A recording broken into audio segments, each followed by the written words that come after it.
Media पर भी चर्चा होती है। क्या है, मीडिया खरीद लिया गया, गोदी मीडिया है, ये मीडिया है, पहले बिकाऊ था अब भी बिकाऊ है।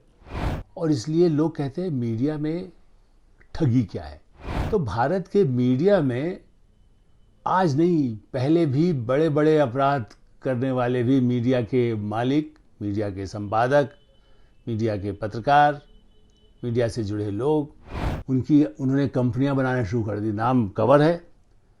और कैसे, डम डम डिगा डिगा चांदी का जूता, तू चल में आया, इसके नाम पर जमीनें दी बड़े बड़े नेताओं ने, मुख्यमंत्रियों ने, कि दूध का दूध पानी का पानी, खट्टा भी मीठा भी कड़वा भी लेकिन सच। आप देखिए एटर्स आइज, जिसके अंदर, और जिसकी सीरीज इस बार की सीरीज है ठग, मीडिया के ठग, मीडिया में ठगी।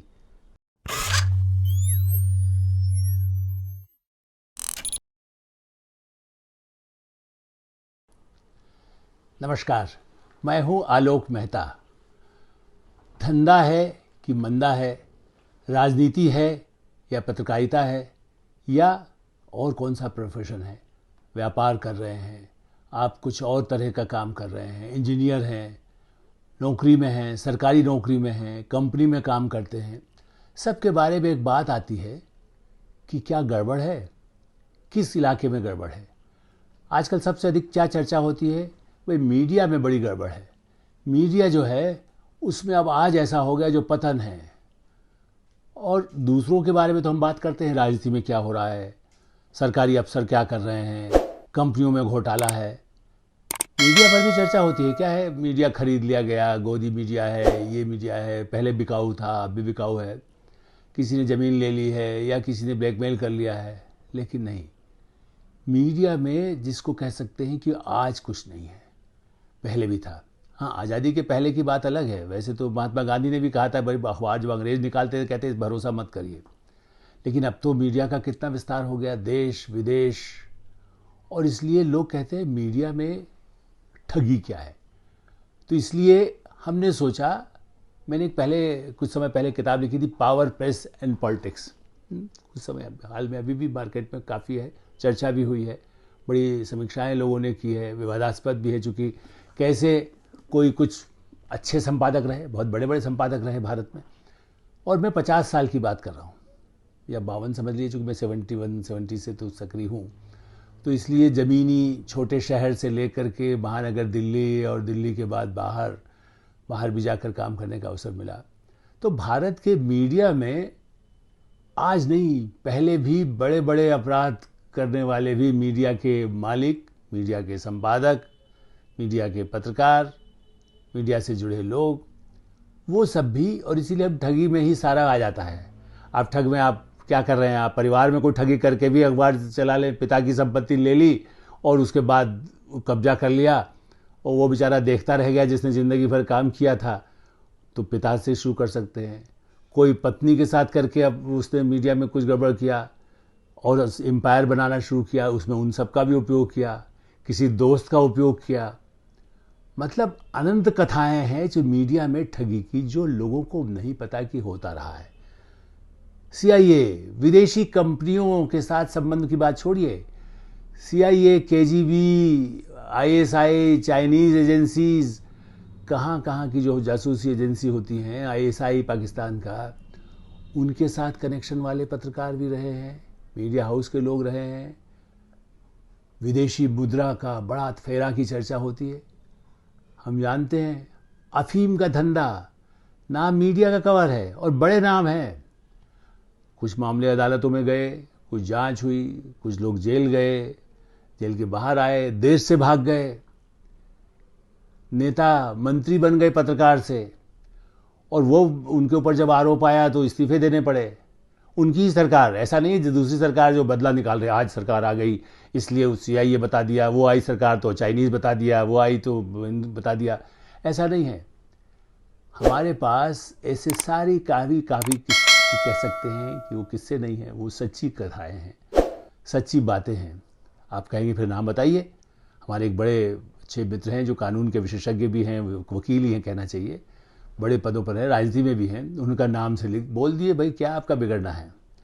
तो अब मैंने अपनी किताब में जो मेरे पास सबूत थे, कुछ जैसे कहते हैं बिकाऊ, या कह सकते हैं कि जिस तरह से लोग इसको खरीदा गया, या पेड न्यूज़ जिसको कह सकते हैं, तो एडिटर्स गिल्ड ने यदि कोई जांच की या प्रेस काउंसिल ने जांच किया, अदालत ने कोई फैसले दिए, उनका तो जिक्र सबको पता भी है। और मैंने अपनी इसलिए उन किताब में उनका जिक्र करके, और बड़े बड़े महान संपादक हुए इन पिछले 50-60 वर्षों में, जिन्होंने बहुत बड़ा कंट्रीब्यूशन भारतीय राजनीति में किया है, या मीडिया में भी बहुत अच्छे अच्छे मीडिया संस्थान भी हैं।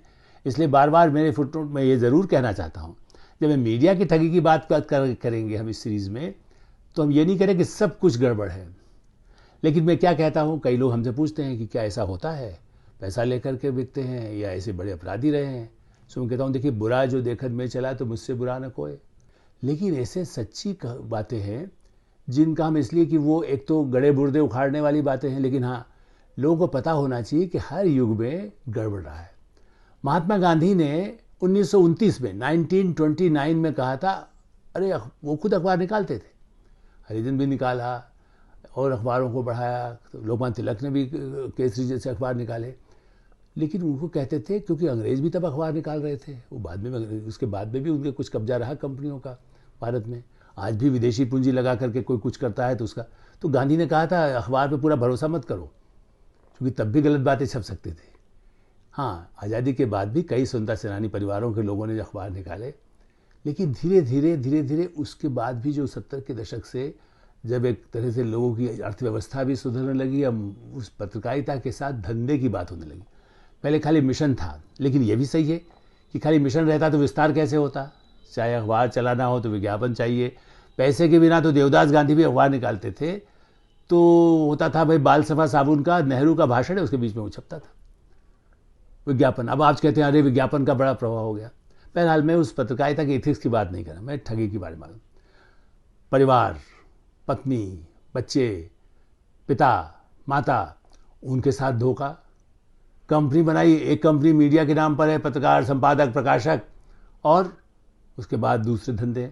अच्छा, पहले एक और बात है, पहले जिनके कुछ और धंधे थे, इसलिए नेहरू या इंदिरा गांधी से लेकर के आज भी यदि नरेंद्र मोदी यदि कहते हैं कि बड़े बड़े ऐसे वेस्टर्न इंटरेस्ट हैं, तो पहले यदि जूट प्रेस कहा जाता था।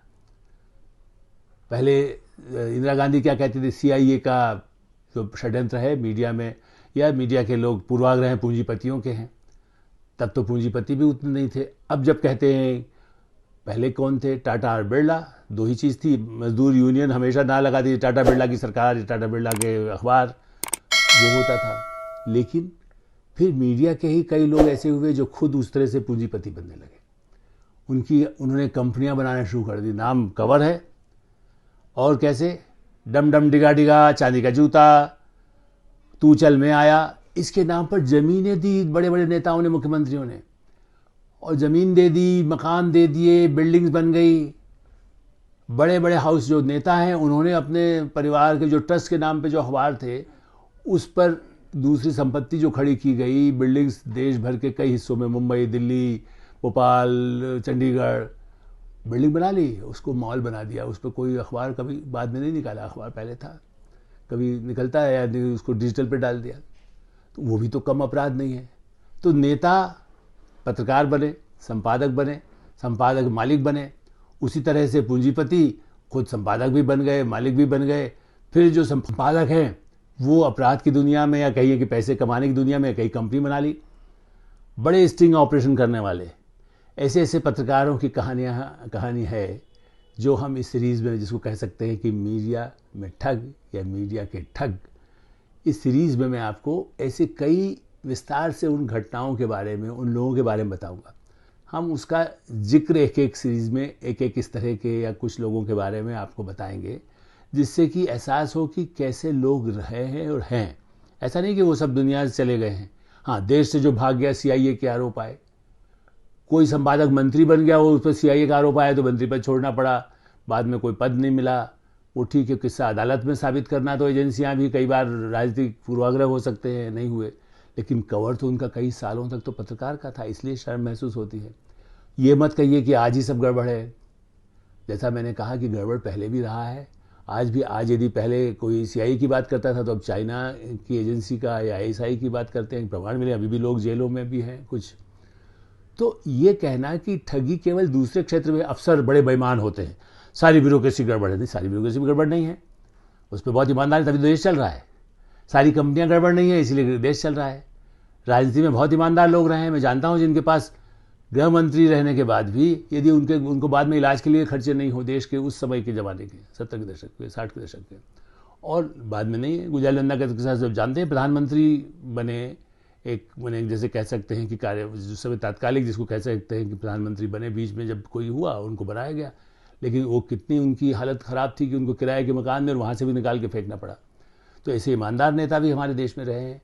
तो हम ये नहीं कह रहे हैं किसी वर्ग में नहीं है, ऐसे संपादक रहे हैं जिन्होंने बड़ा संघर्ष किया, स्कूटर पर भी चले, ज़्यादा ज़्यादा अपनी गाड़ी चला करके चले, हाथ में बैग लेकर के घूमते रहे, लेकिन उन्हीं के साथ काम करने वाले क्या क्या नहीं करते थे। माफिया के साथ उनका संपर्क हो, देश विदेश के तस्करों के साथ हो, फिर ऐसे मीडिया के लोग अफीम की तस्करी, देखिए ड्रग्स की बात करते हैं, कई हाउस तो ऐसे खड़े हुए हैं जिन्होंने ड्रग्स के अफीम के धंधे के जरिए या अफीम की तस्करी करने वालों की मदद करके या उसकी फैक्ट्री बना करके उसका क्या उपयोग हो सकता है, या ऐसे केमिकल्स बना करके चलाए। नाम के लिए क्या होता है, भाई ये मीडिया हाउस से जुड़ा परिवार है, इसको तो आप छेड़ना नहीं है, इसको तो नहीं करना है। या ऐसे लोग जिन्होंने सोचा भाई पुलिस वाला ही जो ट्रक पकड़ता है, यदि तस्करी होती है तो पुलिस वालों की आईपीएस की पोस्टिंग कहाँ की जाए, सारी देश जानता है। इसलिए मैंने कहा कि आप कहते हैं कि गड़बड़ तो पुलिस में भी है, भ्रष्टाचार रहा है, लेकिन भ्रष्ट करने वाले कौन? मीडिया, नेता ही अकेले नहीं है, मीडिया, पुलिस।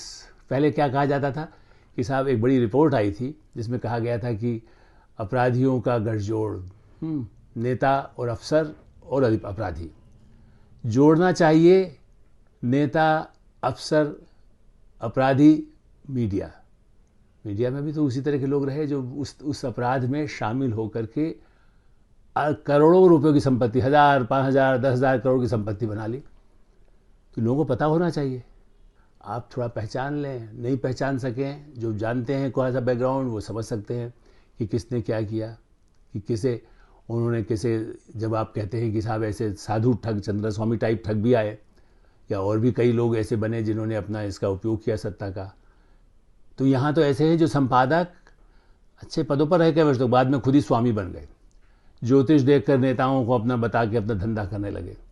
कोई ऐसे पत्रकार भी हैं जो बड़े शिखर पहुँचे, मीडिया हाउस बना लिया, जिनके कोई रिश्तेदार ज्योतिष जानते थे तो उन्होंने टिकाया अपना, और उसके बाद उसके बल पर अपनी दुकान भी चला ली मीडिया के नाम पर। लोगों के पास ले गए, नेताओं को बताया, देखिए जी ये हमारे मामा, ये चाचा, ये दादा, ये जो भी है रिश्तेदार, मैं इसीलिए संकेत ही बता रहा हूँ आपको। और उसके बाद उनसे कहा आप तो प्रधानमंत्री बन सकते हैं, आप मंत्री बन सकते हैं, आप मुख्यमंत्री बन सकते हैं, ये तो आपके लिए छोटा पद है। कुछ ऐसा करके उनसे जो लाभ उठा सकते हैं। तो जैसे कहते ना कि आप, रावण यदि साधु के वेश में आया था तो सज्जन के वेश में मीडिया के कवर के रूप में माइक लगा करके आप जाके ठगी भी कर सकते हैं, माइक लगा के अच्छा काम भी कर सकते हैं, समाज में जो कमियां हैं वो भी दिखाते हैं, लेकिन माइक लगा करके स्टिंग ऑपरेशन करके ब्लैकमेल भी कर सकते हैं, स्टिंग ऑपरेशन करके एक्सपोज भी कर सकते हैं। किया है लोगों ने, यही है ना। लेकिन ऐसा है कि जिन्होंने स्टिंग करके जिनका नाम हुआ, जिन्हें किताब लिखी, उसके बाद में वो खुद कितनी कंपनियां बना ली, अपार संपत्ति जोड़ लिया। किसी ने कुछ और मामलों में फंस गए तो अलग बात है। तो चाहे वो बलात्कार का केस हो, हत्या का केस हो, कंपनियों का केस हो, फेरा का जिसको कह सकते हैं, विदेशी मुद्रा भारत से पैसा ले जा करके दूसरे देशों में रख दिया गया, ऐसे केस हो, उसके बाद देश से भागने का केस हो। इतने सारे ऐसे लोग मीडिया में रहे हैं जिनके प्रकरण फाइलों में दर्ज हैं, रिकॉर्ड में दर्ज हैं। कंपनियां हो सकता है फिर भी चल रही हो, उनके परिवार चला रहे हो, या बाद में जो कुछ ठीक लोग चला रहे हो, और प्रमाण न होने पर तो वो चलता रहे, ऐसा भी होता है। ऐसा तो नहीं है।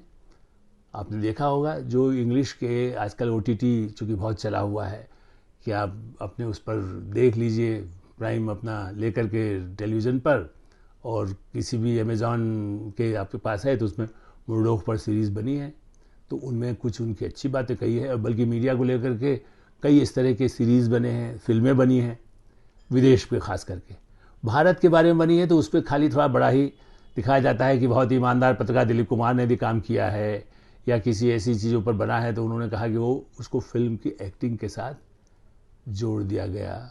उसमें कुछ उस तरह के कैरेक्टर दिखा भी दिए गए कि पत्रकार संपादक हैं, वो बड़े ही उसमें रह रहे हैं, ईमानदार बहुत है, और लेकिन बहुत बड़े बंगले में रह रहा है ठाठ से। तो ऐसा तो कम हुआ है जो उस तरह के ठाट में रहते हो। तो फिल्म में जो आप देखते हैं, जैसा इंटेलिजेंस के लोग भी कहते हैं कि हमारे यहाँ जो कहते हैं ना, अभी बीच में कोई फिल्म आई तो उनसे पूछा गया कि भाई आप ऐसे होते हैं क्या रॉ के जासूस, तो जो रॉ के चीफ रहे हैं, और जवाब दिया कि देखिए फिल्म में जो दिखता है वैसा नहीं है। इसी तरह से कोई पत्रकार बहुत ईमानदार या नेता बहुत ईमानदार दिख रहा है या बहुत बेईमान दिख रहा है तो वैसा भी जरूरी नहीं कि वैसा हो। ऐसे ही रॉ के जो जासूस हैं वो वैसा नहीं है जो आपको यहाँ पर हमारी फिल्मों में दिखते हैं या 007 जैसे फिल्में आती है, वो थोड़ा अतिरंजित करके उसको दिखाया जाता है। हम आपको इस सीरीज़ में कुछ कुछ जैसे कहते हैं एक दो एक, क्योंकि आप कितनी कहानियाँ सुनना चाहेंगे, हम चाहते हैं कि एक सीरीज़ में, क्योंकि एक साथ बताना सुनना कठिन होता है, इसलिए धीरे धीरे 20-20 मिनट में आपको एक लगभग आसपास, कभी ज़्यादा कभी कम, उस एक सीरीज़ के तहत हम आपको बताएंगे कि भारत के मीडिया में किस तरह से अपराधी आए अपराधी बने, ठेकेदार आए ठेकेदार बने, अच्छे लोग बिगड़े भी, बिगड़े लोग कुछ हो सकता है अच्छे हुए हों, सुधर जाने की संभावना हमेशा रहती है हमारे देश में, चाहे महात्मा गांधी हो या गौतम बुद्ध हमेशा ये मानते थे। तो इसलिए हम ये कहते हैं कि आप ये भी देखिए लेकिन ऐसे लोग रहे हैं और उसकी वास्तविकता एक रिकॉर्ड में रहना चाहिए। मैं इसलिए चाहता था, जैसा मैंने कहा कि मैंने अच्छे संपादकों की तारीफ, मैंने उनका जो भी पूरा काम था उनके बारे में लिखा, उनसे बड़े बड़े इंटरव्यू किए जो अवेलेबल भी हैं, जो बड़े संपादक रहे, या मैंने किताबों में अपना उनका जिक्र किया है, उनके बारे में पूरा विस्तार से बताया है। मेरी अपनी पत्रकारिता के जीवन पर भी कई पुस्तकें हैं। जैसा मैंने कहा कि पावर पैशन पॉलिटिक्स इसलिए इंग्लिश में लिखी गई कि देश विदेश उसमें उसको विदेशी लोगों ने ही उसकी भूमिका भी लिखी है, तो इसलिए ये नहीं कह सकते कि ये, या जिनके मेरे साथ काम नहीं किया, मामन मैथ्यू जैसे लोग, उन्होंने मेरी पत्रकारिता के बारे में बताया है। तो हम अपने आत्मविश्लेषण भी करते हैं और साथ में अपने समुदाय में, अपने समाज में जो कमियां हैं, जब हम राजनीति वाले पर हम उसका काला धब्बा, उसकी काली दिखाने को तैयार हैं, तो हमारे अपने समुदाय में कैसे गड़बड़ियां रही हैं, और इसलिए आज की पीढ़ी या आने वाली पीढ़ी को मत कहिए, पिछले 50-55 वर्षों में ऐसे लोग आए हैं जिनके अंतर्राष्ट्रीय संपर्कों से मीडिया का ही नुकसान नहीं हुआ, देश का भी नुकसान हुआ। उन्होंने यदि किसी विदेशी एजेंसी के नाम पर काम किया, उसके लिए किया, या आज भी जो कर रहे हैं, आज भी यदि किसी पर फेरा का कोई केस आता है, बड़ी बड़ी कंपनियां बिकी भी हैं, तो मैं यदि हम एडिटर्स गिल्ड के पदाधिकारी के नाते, अध्यक्ष के नाते, जनरल सेक्रेटरी के नाते, या बाद में पूर्व अध्यक्ष के नाते भी जब पूछा जाता था तो क्या भाई अदालत फैसला करेगी, इसलिए मैं फैसला नहीं कर रहा हूँ। मैं आपको इसीलिए उनके उस सारे विस्तार से उसकी जानकारी, इसको कह सकते हैं, जो तथ्य रहे हैं, तथ्यों की बात मैं करूँगा, नाम इसलिए नहीं बताऊँगा रिकॉर्ड पर कम से कम, ताकि आप जो जानते होंगे वो समझ लेंगे, जो नहीं जानते होंगे अंदाज तो लगाए लेंगे, नाम से क्या फ़र्क पड़ता है, वो XYZ कुछ, जैसा मैंने कहा कि नाम जो भी रहे हैं, लेकिन हाँ उससे ये पता चलना चाहिए कि मीडिया में कैसे गड़बड़ करने वाले लोग रहे हैं और उनको विस्तार होता रहे, विश्वसनीयता भी बनी रहे, यही हमारी इच्छा है। और इसलिए सबको गलत मत मानिए, यदि पहले गलत थे उसके बाद भी जब इतनी तरक्की हुई है और आज भी तरक्की हो रही है, तो क्या पाकिस्तान, चाइना, अमेरिका हमारे सबको ऐसा कब्जा तो नहीं कर सकता? ईमानदार लोगों के बल पर तो चल रहा है। इस संस्थान में 2000 लोग काम करते हैं, मालिक यदि गड़बड़ है, संपादक गड़बड़ है, या कोई कंपनी का CEO गड़बड़ है, इसका मतलब नीचे के सब लोग बेईमान नहीं है। इसलिए मैं कहता हूँ गाँव दूर दराज में काम करने वाले पत्रकार हमसे ज़्यादा ईमानदार माने जाने चाहिए, क्योंकि उनके लिए संघर्ष है। 500 रुपया मिलता है, 1000 रुपया मिलता है, 5000 रुपया मिलता है, या 25,000 रुपया मिलता है। यहाँ पर जो लाखों की कमाई होती है, वो संपादक, वो प्रकाशक, या जो करोड़ों की कमाई करते हैं, वो मालिक भी गड़बड़ होते रहे हैं। इसलिए मान के चलिए, इस सीरीज़ को आप देखते रहेंगे, आप इसको लाइक करते रहेंगे, आप और लोगों को बताते रहेंगे, आप उसको फॉरवर्ड करते रहेंगे कि ये जो है, जिसको हम कहते हैं एडिटर्स आईज, जिसको एडिटर आई में तो होता है ना, आप समीक्षा करने के लिए हमारी परंपरा तो ऐसी रही है कि आप जिस संस्थान में यदि वहाँ भी कोई कमी है तो उसको व्यक्त करें, अपनी कमी है तो भूल सुधार दिखाएं, या ये कहें कि मेरा इस कंपनी से वास्ता रहा है, यहाँ से मुझे पैसा मिला है, तो उसको फुटनोट में रहे लोगों के पास कि हाँ इस कंपनी से मेरा संबंध है, इसलिए मेरे विचार में हो सकता है उसका कोई प्रभाव हो, या मेरी राजनीति से यदि कोई प्रभाव है तो उसका प्रभाव हो, स्पष्ट कर दे। इसलिए आप ये मानिए कि दूध का दूध, पानी का पानी, खट्टा भी, मीठा भी, कड़वा भी, लेकिन सच। आप देखिए एडिटर्स आइज, जिसके अंदर, और जिसकी सीरीज इस बार की सीरीज है ठग, मीडिया के ठग, मीडिया में ठगी। तो आप देखेंगे और आपकी प्रतिक्रिया हमेशा इसका स्वागत है। अच्छा लगे, हम तो आलोचना को अपना साफ फाइल बना के रखते हैं, हमेशा जिसको कह सकते हैं कि उसका स्वागत है। अच्छा लगे तो और लोगों को बताइए, बुरा लगे तब भी बताइए कि देखिए ये सब गड़बड़ है, गड़बड़ होती रही है। तो आपसे मिलते रहेंगे, इस सीरीज में चर्चा करते रहेंगे। बहुत बहुत धन्यवाद, नमस्कार।